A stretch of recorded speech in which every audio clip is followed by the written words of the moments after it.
Welcome back to Sunday quick and easy recipe. જય શ્રી કૃષ્ણ. આજે આપણે બનાવશું રગડો.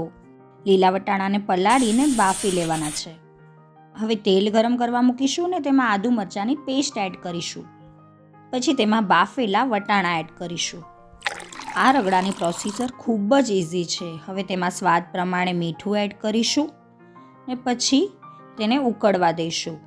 પછી થોડુંક લાલ મરચું એડ કરીશું અને બાદશાહનો ગરમ મસાલો એડ કરીશું. રેગ્યુલર રગડા કરતાં આ રગડાનો સ્વાદ ખૂબ જ સરસ આવે છે અને આ રગડામાં પેટીસની જરૂર નથી પડતી.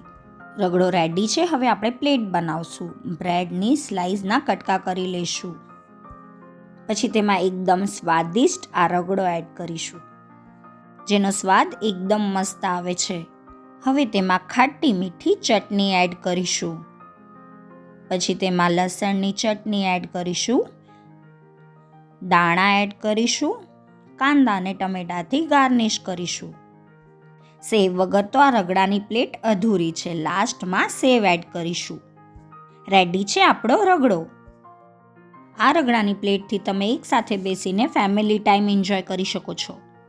કિટ્ટી પાર્ટી હોય અથવા ગેસ્ટ આવ્યા હોય તો આ ક્વિક રેસિપી ટ્રાય કરી શકો છો. પાછા મળીશું આવી જ સિમ્પલ રેસિપી સાથે. Thank you.